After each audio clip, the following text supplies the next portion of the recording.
Hey, my name is Riley Harper. I will be doing my speech on body language, and I'd like to start out with a quote from Peter Drucker. He says, "The most important thing in communication is hearing what isn't said." So, using and identifying body language can be a big asset in your life. I'll be discussing how using body language can help you communicate better, it can help you land a job, and it can also help you have a better understanding of people and just society in general. So better communication. No matter who you are, there are always a few people that you'll talk to regularly. Whether this be friends, family, neighbors, these people all have one thing in common: nonverbal communication.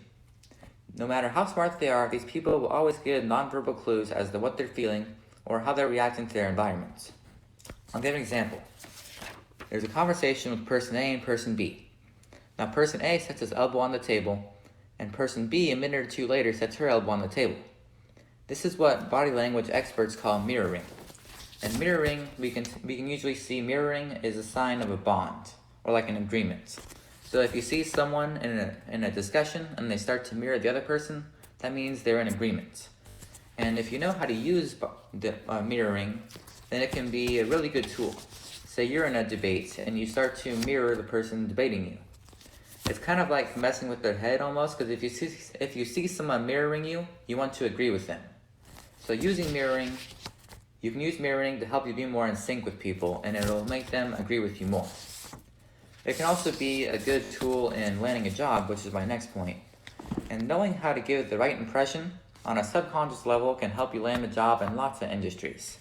With the proper use of body language, you can make yourself appear eager, enthusiastic, intelligent, all good things that can help you fit into your work environment or get an interview. A lot of jobs will prefer someone who seems more hardworking and energetic than someone else who may have a little more work experience, but they don't seem to really be happy with their job or want to work. It varies from job to job though, but I'll give another illustration.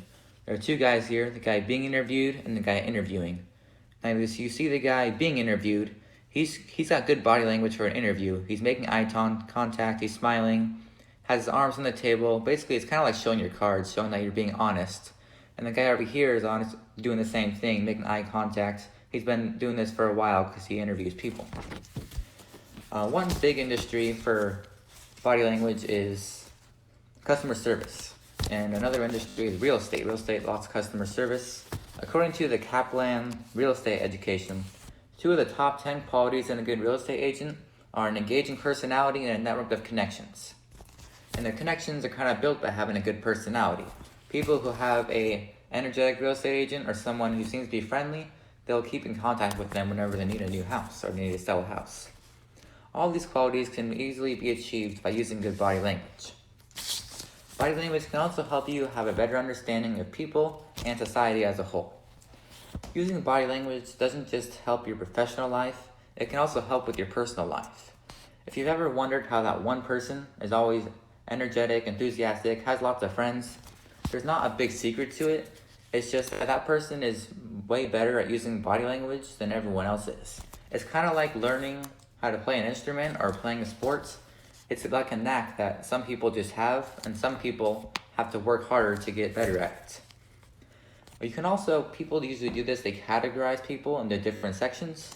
I'll give an example of kids at school. The kids at school will always form different groups based on who has their same interests. There are the sports groups, there are the smarts groups, the drama groups.